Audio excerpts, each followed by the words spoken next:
And we're live 3 days in a row. Have you guys ever in your life done 3 live stream podcasts in a row? No.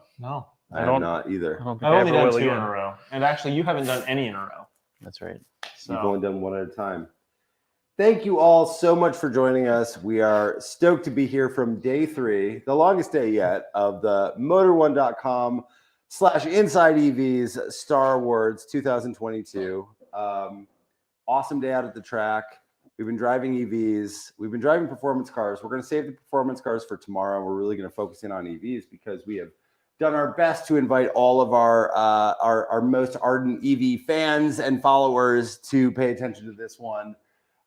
We've already got a comment from Stephen Greathead who says, "Hi, inside." I think he means inside EVs. He said, "Hi, inside Eva," but I think he means inside EVs. But hello, Stephen. hi, how's it going, Steven? Steven setting the stage, you guys. For all of you out there who are watching, we would love to have comments, questions. Just say hello. Ask us anything about the cars that we've been driving. A really fantastic set. But before we get to that, a quick word from our title sponsor this year, which is very exciting, especially for today, on our EV day. The 2022 Motor1.com Star Awards are brought to you by E-Range EV Tires. The all-new E-Range EV is a tire specifically engineered for Electric vehicles. That's right. Electric Yes, vehicles. That's right. Using an advanced manufacturing process called liquid phase mixing, E-Range EV's EcoPoint 3 technology creates a tire with lower rolling resistance and longer range while offering low levels of wear and high Grip. Yes, very good. Yes. 2 for 2. All this while staying affordable. You guys should absolutely check out E-Range EV tires. We're excited at some point to be able to test them on an electric vehicle. It'll be really fun. You can go check it out right now at erangetires.com. That's ERANGE tires.com to find your next EV set of tires. With that handled, and thanks so much, Saloon and E-Range EV. We really, really appreciate it. We're so happy to have you on board. And very excited to try those tires. No, for real. And today it's incredibly pertinent because we drove 1, 2, 3, 4, 5 electric vehicles. Yeah. We've been driving them all week, right? Yeah. Like the cool thing about our awards this year in my mind is we are doing this cross-pollination, right? So like vehicles are getting to compete in multiple categories. And I think this is staying true from last year. Electric vehicles, we're just treating like, and I know this is going to sound completely wild, vehicles that you can buy. Sure. So the Ford F-150 Lightning, it gets to compete for our best electric vehicle award, but it also gets to compete for best truck. Same thing with the Hummer EV, the GMC Hummer EV, which is very large and in charge, incredibly badass and kind of cool. We've got the Hyundai Ioniq 5. Ioniq 5 might be the only one that's in electric only, right? Only competing in that one category. Yeah. That's right. Because unlike our good friends at Motor Trend, we do not consider it an EV or SUV rather. Yeah. Not an Tall SUV. hatchback. Tall hatchback, a lovely one, really Yes. cool. What else? We've got the Lucid Air GT, which is competing in 3 categories. It's the only car in 3 categories, I think. I think we figured out there are 2 in 3 categories. Is there? Luxury EV. Oh, the iX, I think, is. iX is the other one. iX That's is the right. other one, right? BMW iX, which I always start talking about that. That's an interesting place to start because this week was the first time that I had been in the BMW iX. And after today, now I've had quite a lot of seat time in it.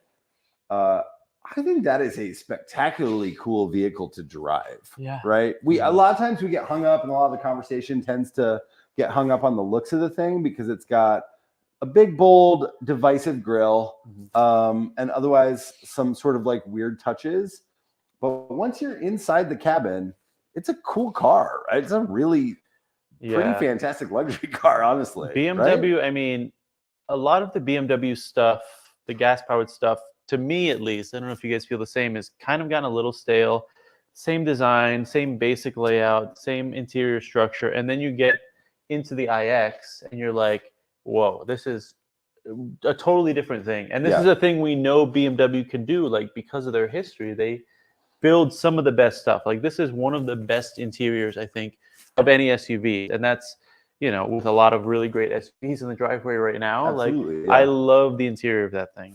It's so well done and so like really well crafted too. Like all the materials that they use in that one are so unusual. Lots of soft touch, but then there's like the matte finished wood that's actually touch sensitive in the middle. So they're not separate buttons. You're literally just pressing down on the wood trim. Very cool Which effect. is a lot of fun. And then they've done BMW has done crystal selectors and levers before, but they're just everywhere in the iX. Yeah. And it just is some really nice things to interact with when you're in the car. And that's to say nothing about how nicely it drives too. Yeah. Really lovely to drive, incredibly quiet. I mean, EVs are quiet, but this is quiet in terms of NVH. And in addition to the lack of like an ICE powertrain, noising things up, I guess. There's not a lot of noise from the suspension. Yeah. There's not a lot of road noise. Certainly not a lot of wind noise. And then the sounds that you do hear are engineered in this really beautiful way to make the experience pretty special. We talked a lot about that last night when we were discussing best SUVs. Right. And we talked about, and also best luxury. And we talked about how the iX, like BMW went to the experts, Hans Zimmer himself, to design the sound like profile the for that expert. car. Like the name in music composition. Right. And you made the like very prescient observation that what wonderful things happen when you actually talk to the experts. Right. You know? Yeah. And it's like, I know a lot of people complain about the lack of sounds in EVs, right? Especially acceleration. But when your car sounds like a spaceship that was created by, Hans Zimmer, like that's really cool. That's a totally very different. perfectly acceptable trade-off. Right. Yeah. Yeah. So real quick, and thanks again to everybody. Keep questions and comments coming. We have a few things to answer. First, I just want to hit, Buddy says, why is the video quality so bad? We apologize profusely for the video quality. You guys, if you're seeing issues with that, we tried our best. Like, we actually had an entirely different setup for this podcast planned.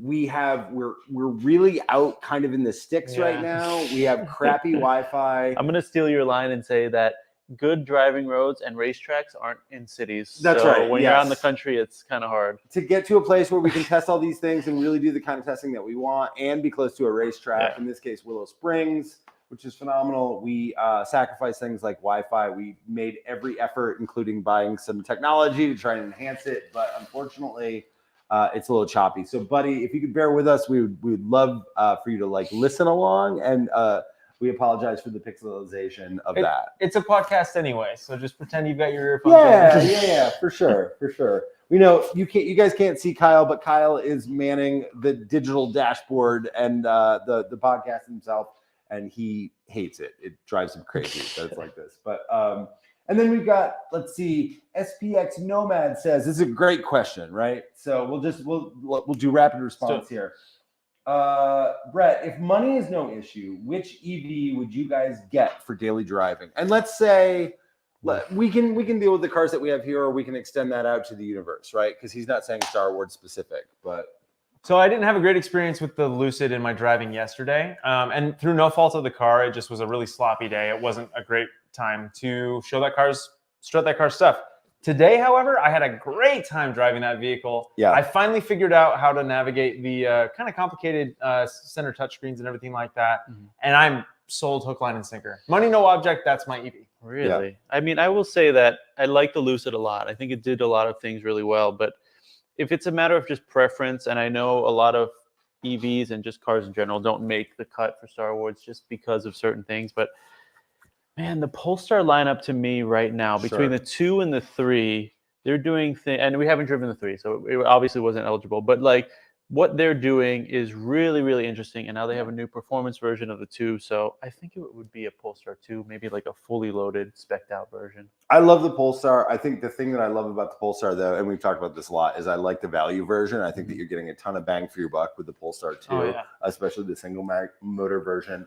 I don't know. I think right now for me, it's the Lucid as well. Like the Lucid GT or the GTP. I didn't drive the Dream Edition, but like you're almost there with the Grand Touring Performance.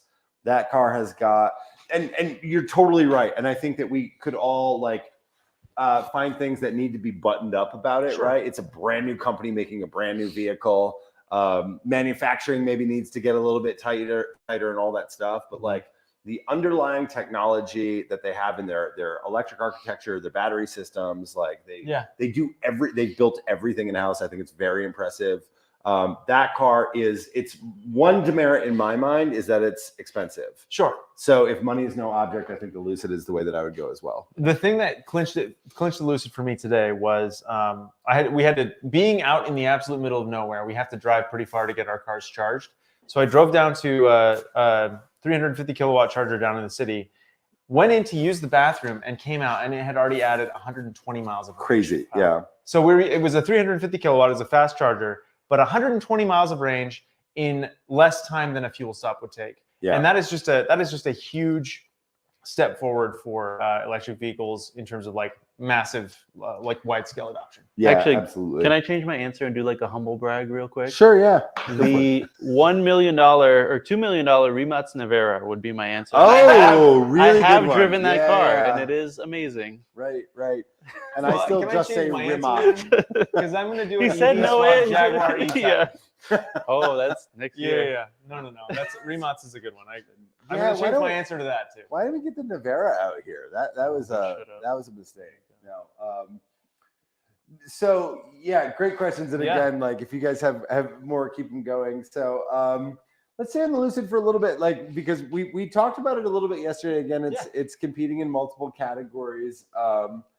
I think it was really fun to see it. Like I don't want to spoil anything, and of course we're not going to give away any winners. We actually don't know the winner for EV yet. Yeah. Like we haven't had that discussion in this process, so we're not sure. But one of the things early in the day at the track that really tickled me was, so we're doing some instrumented testing, we're doing track driving, and again, we'll like sort of share all of those results when the Star Awards is more finalized. But we're doing this morning we were doing some 0 to 60 and then 60 to 0 testing, and on the front straight of Streets of Willow at Willow Springs, which is a nice long place to do all of that. And there's a tower in the middle that was sort of a point of orientation as you're watching. Sure. Brett was actually doing all this testing. He was our man behind the wheel. And I actually thought when it was the Lucid's turn to go, because I've been watching them all sort of, like accelerate and stop.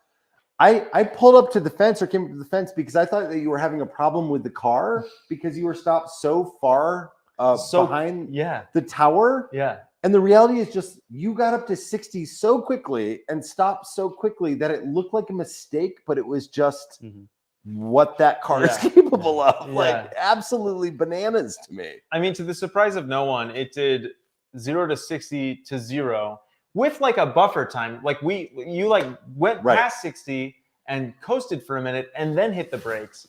Yeah. With that buffer time, even it did that distance. It did that feet in less distance than like the Civic Si took to get to 60. Right. Full stop. A lot less. Yeah. It's just a bonkers. The tower with the start finish line, I don't think there was any other car that made it 0 to 60 to 0 close. before the start finish line. And this was like 3/4 of the way there. Like it wasn't even that close. It's insane. That was really funny. Like I came to a stop, rolled down the window, waved hello to the people who were waiting in the pit lane, and Seth came over and was like, "What happened? Is there a problem?" I was like, "No, I'm just done." It was great. It was so fun. It reminded, this is getting us off the weeds a little bit, but it reminded me, I wish I could remember the person who told me this story, but when Bugatti Veyron first debuted, it was one of the early first drives of it, and they had their hot shoe, their like test driver for Bugatti go out. And one of the things that they were doing, and I think they were kind of pretending it was impromptu, but it really wasn't, was they're at the factory and their gates in front of the factory. And the journalist in question was behind the wheel and the test driver was sitting shotgun. And he said, when I say floor it, I want you to floor it. And when I say step on the brake, I want you to step on the brake all the way to the floor. And he's pointed at essentially the driveway at the gates that are closed. And the guy did it, and he was like, it was absolutely insane because we stopped well short of the gate, but he's like so confident in the vehicle's ability to like get up to 100 miles an hour. Good. And then back down to 0 in the driveway of the factory, right? And I thought about that a lot today, where I'm like, man, that'd be a really interesting test at this point, right? Because the acceleration of it'd be great to like line it up in front of like a crash test wall. Yeah. And do that and be like, all right, you're going to get up to 100 and then stop and you're not going to crash into the wall. Yeah. Well, super fun. The Lucid, I mean, so they have the 3 drive modes, right? And Sprint is the most powerful, unlocks everything. what was the horsepower figure again? I don't know. 819. 819. And it gives you a warning before you activate it. Yeah. You press it, and then it says, "Are you sure?" Because it's gonna like unlock everything, and you're like, "Yes." And then you hit it, and then you accelerate, and it's another level of speed. Well, and speaking of the Veyron, Lucid quotes a 0 to 60 time of I think 2.8 seconds for the GT that we drove. Yeah, I think that's right. The Veyron is I think I have it, but carry on. the Veyron is 2.5 or 2.6. Yeah. So in 10 or 15 years, we've gone from a $1.2 million car to a $150,000 car doing that same performance. And of course, there are other alternatives in the EV space that advance that even further, 2.3, 2.4 seconds for less money. So it's bonkers how effectively these cars put the power down. Yeah. Grand Touring 3 seconds to 60 according to Lucid, and Cool. Grand Touring Performance 2.6 seconds according to Lucid. So I'm glad to hear that they did it in 3. That makes me feel yeah, without giving anything away. That makes me feel no pretty good. spoilers, but we're in the ballpark, let's say. Super cool, like really impressive. And again, like when we do all of this actual reporting, like there's plenty. There are nitpicks, and there are nitpicks with a lot of these cars, right? But I'd say overwhelming. The EV segment on its own is so innovative. The design is really interesting. Like they're a lot of fun. Everybody is operating in white space right now. Everybody is doing something that is really brand new, and that's very exciting. I think that one of the places where, going to the totally opposite end of the spectrum, one of the places where, from a design perspective, that translates really well is the Ioniq, right? The Ioniq 5. I said it a couple times to a few of you guys, like it's not quite my taste. I totally appreciate that it's like moving the game on in terms of design, and Hyundai is doing really fun things. It's not exactly what I want it to be, but man, the more you look at that car inside and out, the more you find just like neat stuff happening all over the place. From the little cube lights, I think people notice that right away. Like the sort of surfacing on all of the body panels is really interesting and very geometric. And then you get inside and there's kind of more of the same, but it's not a mimic. It's just like more original thought in the interior. I noticed something really interesting today when we were sitting in the pits looking at the design. The wheel wells have these like that's my favorite lines. feature on they that have car. like these vertical cuts, and I'm like, why do they have that? And they line up perfectly with the actual door angle, like the angle of the door opens. So it's like it doesn't look like it's a door, crease. It just looks like it's part of the design, which I thought that's really clever. I haven't noticed that. That's really cool. That's a really clever way, because so frequently, like when you have wheel arches, automakers will just chop the wheel arch in half, and the door will cut right through it, and it looks like terrible. But that's a really clever. I had no idea that that's. I saw it's cool, and I think the design is like, it's really interesting, and in the right spec, at least for me, like the right spec, it looks really good. I think certain specs kind of make it look funky, like with the wrong wheels and the wrong colors. But I love that they just went crazy with it, and they just said, we're gonna do this retro 80s pixelated design, and that's it. It's either gonna work or it's not gonna work. And I think so far it's worked. Yeah, totally agree. I think that, like, Brandon brought this up, but the color palette maybe is a little bit muted. Although I do think that the color, like on this one, it changes so much in the light. It's kind of like a green gray almost, like depending on the light you're looking at, is really good. What's the name of our color? Is it digital teal? I love it. Digital teal. I love it. It's my favorite. Yeah. Really nice. But like overall, like driving the car. So I took the Ioniq 5 out this morning, like to the track. We were being gentle because we're also like, you're charging the Lucid. We're pretty far away from easy access to chargers. And we knew we were going to the track. So we're being super conservative, like getting to and from the venue essentially. Man, it is like, it's a great airy cabin, a really nice experience. I'm gonna have a little bit more time out in it tomorrow, where I'm gonna push it a bit harder. But it's just like, I feel like it is that driving style, position, cabin, amenities inside it is going to fit really well. I kept thinking, like, people who have been in a Prius for multiple generations who want to make the move to EV will really appreciate what Ioniq 5 is bringing to the table right now. Yeah. Being less dynamic maybe than some of the other ones, but really like ergonomic, really user friendly in a lot of ways. I like that it's not trying to be something that it isn't. I really appreciate that that the Ioniq 5 is perfectly comfortable being a nice, spacious, airy, super cushy ride, and not really a whole lot of sporting pretensions. That's not to say it's not fast or capable It is or like quite unstable. quick. Yeah, absolutely. But it's not. It doesn't strike that in your mind. You're kind of just like, oh, this is a place where I'm just going to chill out and relax and enjoy a beautiful drive through the country. Like, Yeah. So, and I also love that Hyundai is taking full advantage of the EV. You mentioned earlier that like you have a clean sheet of paper to design something special, and Hyundai is taking full advantage of that by giving the car a completely flat floor, that movable center console that gives it like, you know, you can get out front through the passenger side door if you need to. Like it's really airy, and they're really taking advantage of that design flexibility, which I think is great. It's so weird. Like I said this morning, but like I don't know, it's like 40 degrees here. It was raining the last 2 days. Very it's cold. freezing. Right, yeah. But I got into the Hummer this morning, and it felt so uninviting. Like just the rubber and the hard metal and the creases and the Call of Duty graphics. I'm like, oh, I feel like this car doesn't want me to be sitting in the driver's seat right now. But then you get in the Ioniq 5 and it's like nice flat floor, nice carpet, everything's light and bright and airy. And it's like, okay, this feels like a nice, like a living room, like where I want to sit. Yeah. There's also, I haven't actually ridden back there, but like I think Ioniq makes great use of the interior space for passengers, right? Like maybe cheating a little bit more for passengers and less for cargo. But the back seat is really spacious. I just think it's going to be like, I think that, like everything involved, the range too, like is not, it's probably the lowest of, it is the lowest of the group that we have right now. I have it on my cheat sheet, but I want to say it's, but overall with like price, styling, size, space, I think it's gonna be on the button for a lot of different small families, single owners, and things like that. And it is bigger than it looks. I mean, I think in pictures people think it's just a hatchback, but it is very much a compact CUV in terms of interior space. It has a longer wheelbase than the Hyundai Palisade. Yeah. It is the longest wheelbase that Hyundai makes in the United States. Yeah. That's crazy. So, I did not know that. Yeah. But so all right, Jeff, you brought up Hummer. Like Hummer is fair to say, like we had this experience just when we were leaving the track, right? It's like a fist. Like if someone made a fist and they put it on wheels and they said, "Here's your car," that's how I feel about the Hummer.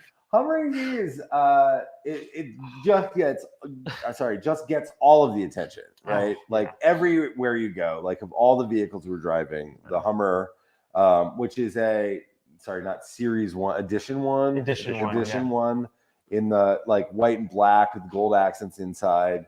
All the graphics are like lunar themed. Like when you switch it to off-road mode, it like shows the truck blasting through like a lunar landscape, you know? Very wacky. People pay a ton of attention to it. You guys took it to charge, and like we're having a million conversations every time you do that. Like you're gonna get a lot of attention in that car for the next like several years for sure. And it's really interesting attention too. Like I pulled up to the charging station 2 days ago, plugged it in, and had a guy come over who had a Tesla, and he wanted to know everything about this one.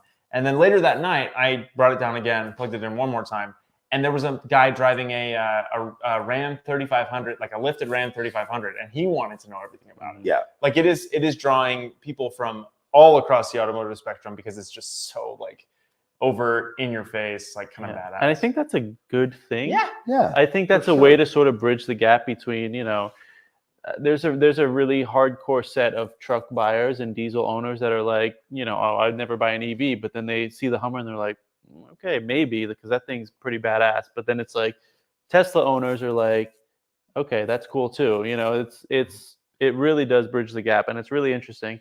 Although someone brought up, was it Instagram? I don't know. One of our commenters on Instagram or Twitter said, do they make it in any color other than white?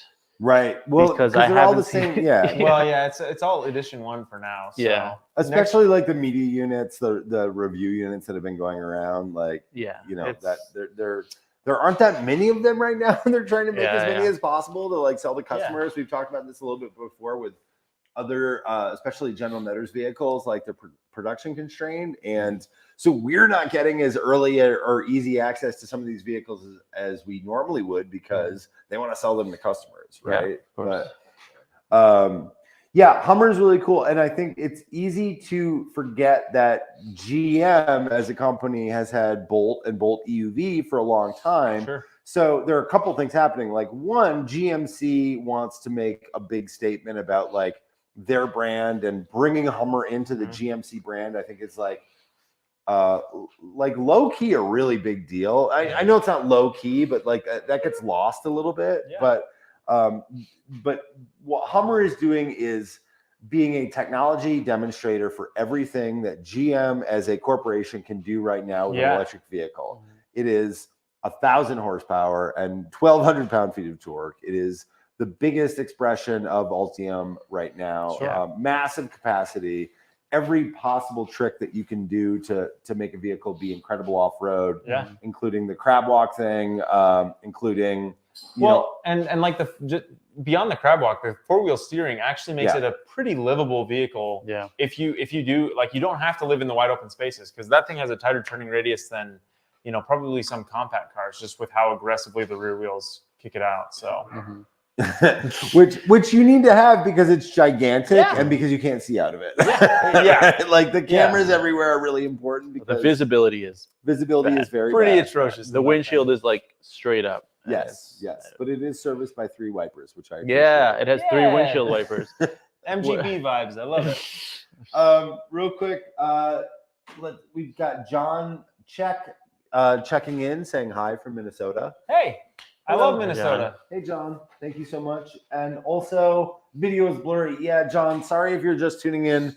I did a longer diatribe. We apologize. Basically, our Wi-Fi is really crappy. We're out in the middle of nowhere. We are doing our best. We apologize. Hang with us. Listen. Maybe do something else. Listen and don't watch, I guess. But we do apologize for the blurry video. I had the best burger of my life in Minnesota, so I have very fond feelings for your state, just so you know. What burger? Where did you eat it? I don't remember. It was at this bar by Mitchell Hamline School of Law, which is where my friend was going at the time.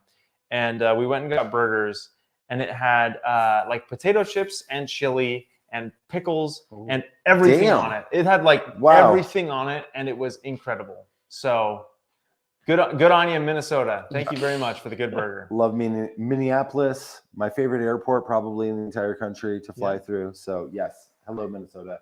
A couple more comments coming in quickly. Todd Holter says hello. Hello, Todd.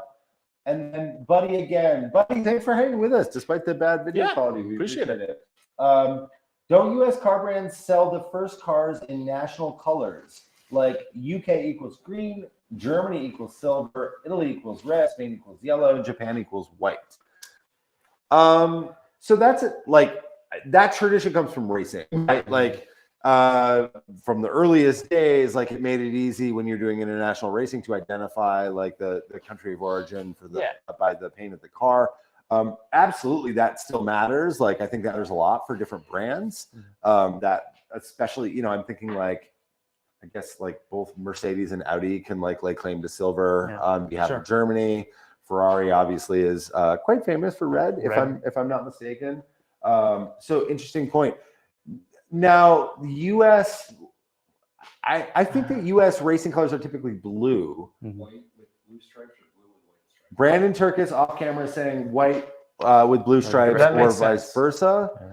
I think that's right. So white kind of works, but it doesn't tell the whole picture. I don't think that's the Hummer thing. I think the Hummer thing is closer to being a tie to NASA. Yeah, their whole deal with the Hummer is that it was inspired by like the Saturn V rocket and what a technological leap forward that was for mankind back then. Yeah, the Ultium platform is for mankind now. So. I just want to see it in yellow. I want to see it in that bright and mustard yellow that they had. The Hummer H2 yellow. Yeah. That's what I want to see. You guys, we have somebody. This is the first time ever that I've seen. We have somebody saying hi from. It is. I'm sorry. Oh, Kevin Lee is saying hi from Taiwan, where it's near noon. It's 12:26. Hey, cool. Buddy again says U.S. is light blue, France is dark blue. France is blue. They're blue. I think that you're right. I think that we're all on the right track, buddy. And then John says, John Check says again, I like the i7 BMW. Kyle did a review on it. That's right. So Who? Kyle? Who? No, Kyle's a friend of ours. yeah, absolutely. Yeah, the i7. I drove the prototype of the i7 in Germany, and I was really, really impressed with that. And this was after driving EQS and a few of the other newer EVs. It just didn't make the cut. Like it wasn't. It didn't make the cut for Star Awards, like the timeline. But Yeah. I think next year it'll Be eligible next year. It'll be Almost eligible. certainly, There's a strong chance it'll be here next year. Yeah, yeah. So for Star Wars and for honestly, this is not unique to us. Everybody kind of has to draw a line in the sand of what vehicles are going to be eligible and what are available, frankly, too. So i7 is something that's going to be fantastically interesting to have be part of the same competition starting next year. So I'm just going to shamelessly plug our website for 1 second because Victoria Scott wrote a really brilliant review of the i7 for us a couple of days ago. She draws this fantastic parallel between the Transporter's BMW 735 from 1998 or 1999 to the new one today, and says that this is Jason Statham's electric car, which I really love. It's just obscure movie references for Brett. Like, is anybody else who writes that? movie? Have you ever seen the Transporter? No, I've never seen the Transporter. Oh my god! Get out! Yeah, That's not an obscure movie. I knew Good the Lord. movie. I just have never seen it. So maybe we can put something up, Kyle Freudenberg, our producer, about Again, I keep apologizing about the video quality. Maybe you're seeing it in 1080p. Actually, 1080p, or I'm sorry, 480p. 1080p would be great. 1080p would be great. Let's see. Lynn50 says the video is in 480p. You might be correct. We have bad Wi-Fi, and I really apologize. So we'll put a mea culpa up in the chat so that you guys know that we promise we're doing our best. And then Kashal says, curious for reference, a reference point. What cars do you guys personally own? Do any of you personally own an EV? And if so, how long? That is a great question. Yeah, absolutely. I mean, I think the answer honestly is no. Like none of us own an EV. Yeah. So here's a small bit of background that probably helps to explain that, right? Because maybe Kushal, you've seen this. Inside EVs over the last couple of years has been really great, doing some awesome stories about the personal vehicles that they own and why, right? Yeah. Many of them electric vehicles, like new and old. Many of the guys are on like multiple or on their second or third at this point. This gets a little bit into the back end. Motor1.com and InsideEVs.com are essentially sister sites. For a long time, the group that you're seeing here worked for Motor1.com and not on Inside EVs, and increasingly we're trying to kind of extend the bandwidth of both sites across both. So, and to that end, we had every intention to have an Inside EVs specific editor on this program. Yeah. And for scheduling reasons, it just we weren't able to make it happen. And so we do kind of have to fill in that role as not total newbies, not complete, morons in regard to electric vehicles, but we are kind of picking up the slack as best we can. We knew it was going to be able to happen. So our very good friend and colleague Tom Logney was we had really hoped that he was going to be able to come out and do a couple days with us. In lieu of being able to do that, we had a lot of conversations with Tom. Like we've gotten the download of some of the charge testing and range testing, obviously, that Tom has been working on too. So that feeds into honestly, like it can't feed into what we're doing here today, like on the road, but it fed a lot into like which vehicles we kind of chose to bring out. Well, right? I'll say this to answer his question. Like my last car was a 2017 Subaru WRX. Yeah, super fun car. Love that car. But I think my next car will most likely be an EV. Sure. I don't see a reason not to buy an EV. We've talked about this a ton of times. Like I love the Polestar 2. Yep. I love the Ioniq 5. I even love some of the plugins that are out there, like from Hyundai. What is it? The Tucson. Great. So there's some really good plugins and full EVs out there, and I think that'll be my next car, probably an EV. Especially, I've been really impressed this week as we've had to go down and charge, pretty regularly using the public charging network. The last time I really drove EVs in earnest was probably 6 or 8 months ago.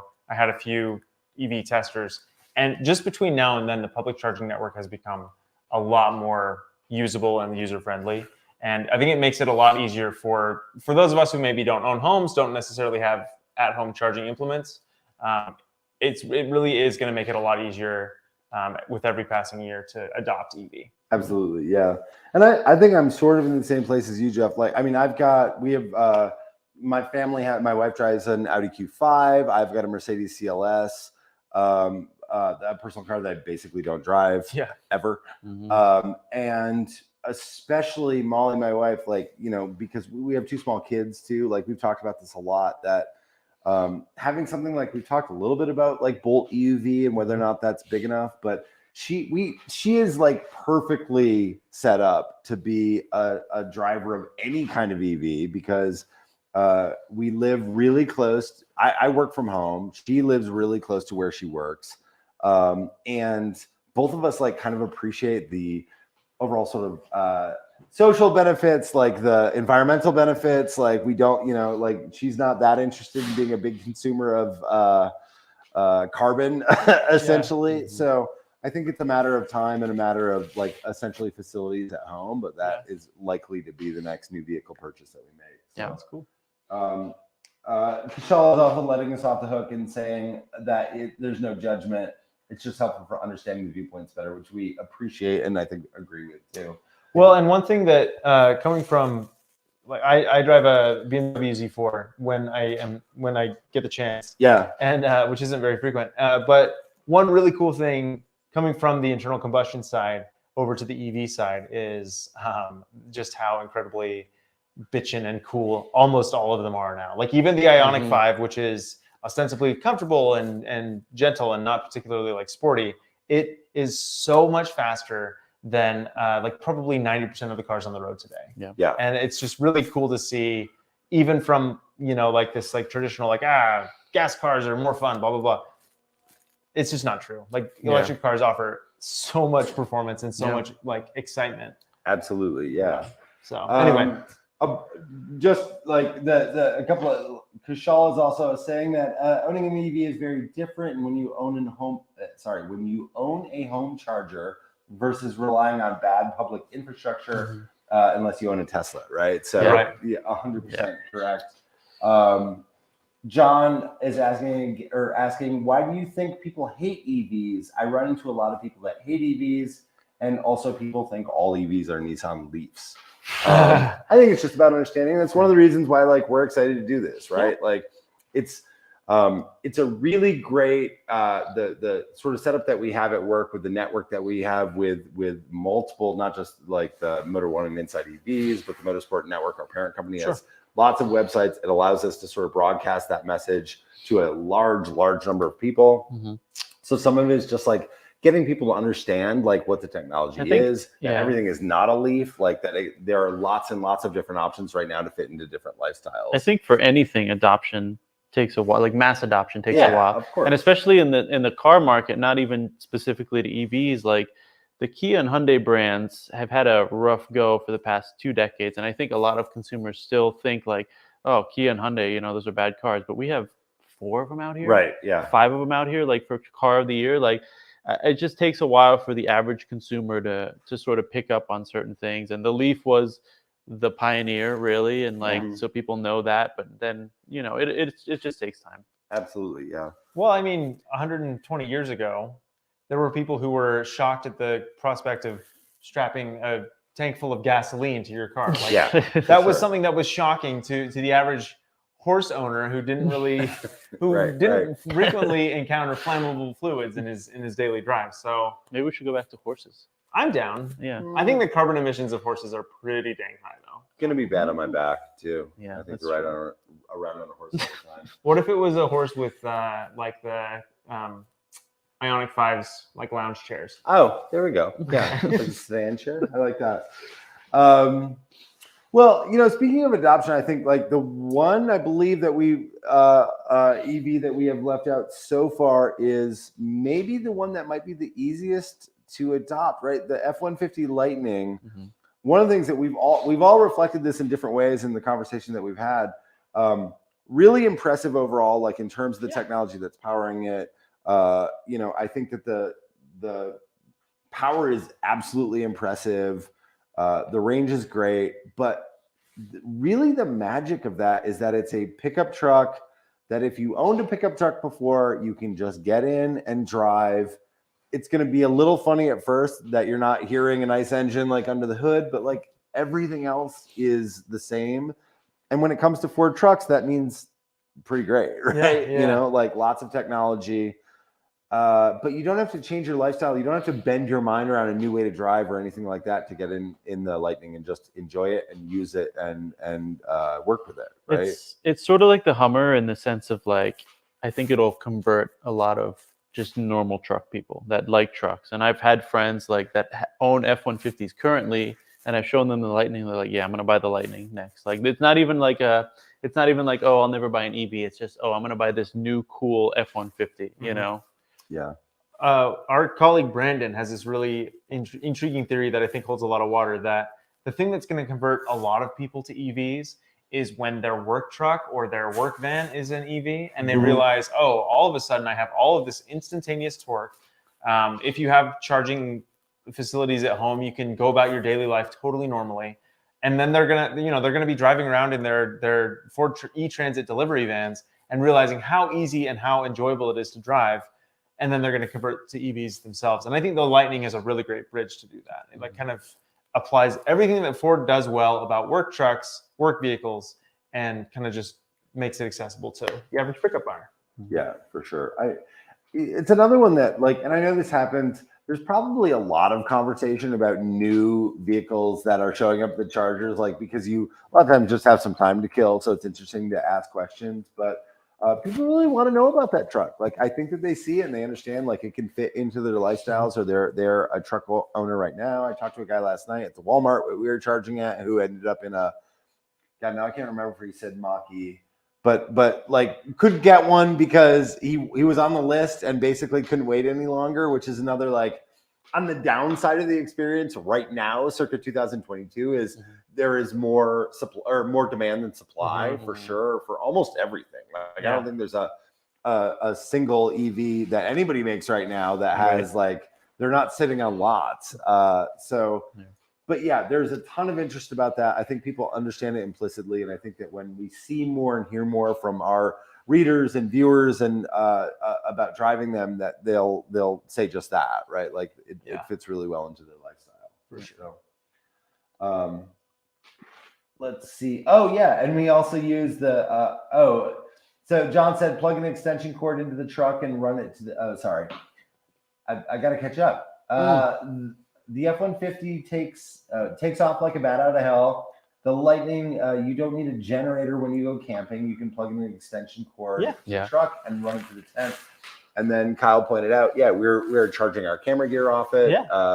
It's super flexible. Like one of the things that we loved the most about the F-150 that won the work vehicle award last year was that it had the Pro Power on board. We could keep everything charged. We were, as we mentioned, we're in a pretty remote location, so there wasn't really a lot of way to like come back to the house and charge batteries and stuff like that. Yeah. So our photo and video team were able to keep everything charged the whole time we were out.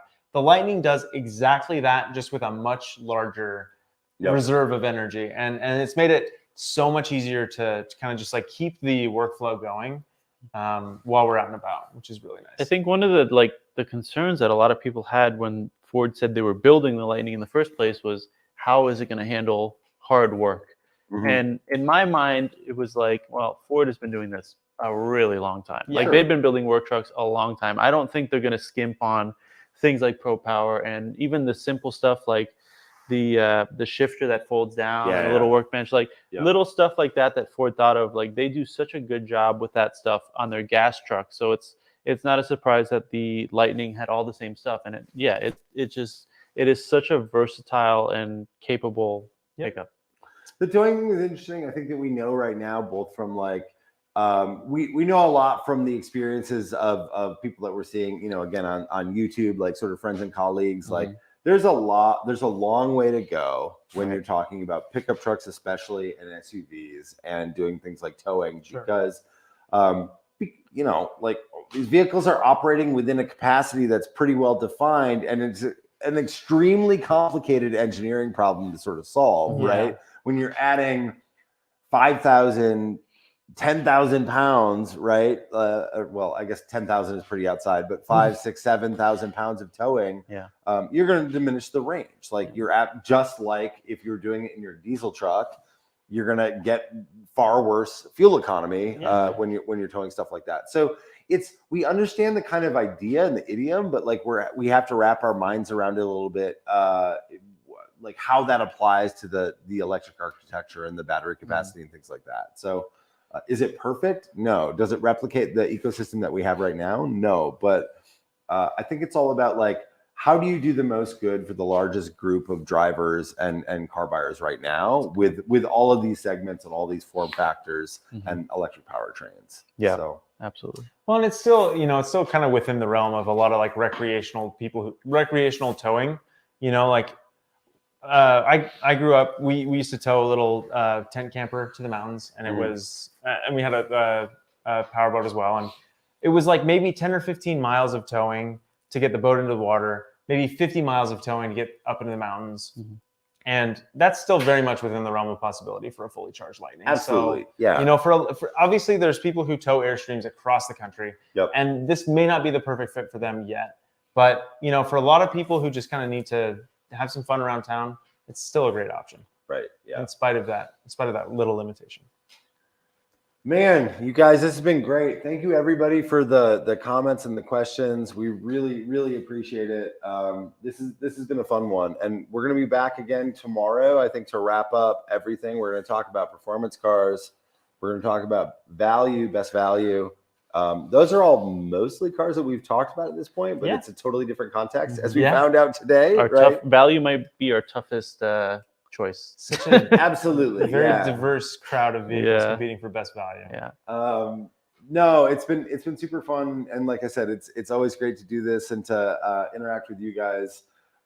If you are catching this after the fact, we're not live anymore. Please leave us questions and comments in the that we will get to. We'd love to answer those afterwards too, and we know that these things live on YouTube and Facebook and Twitter, the various social platforms that you might be viewing this on right now. So, cheers! Thanks for tuning in. We're dying. We haven't eaten anything in at least 10 minutes, so we probably need to do that now. But thanks everybody for joining us, and thanks guys. Thanks for the comments. All right.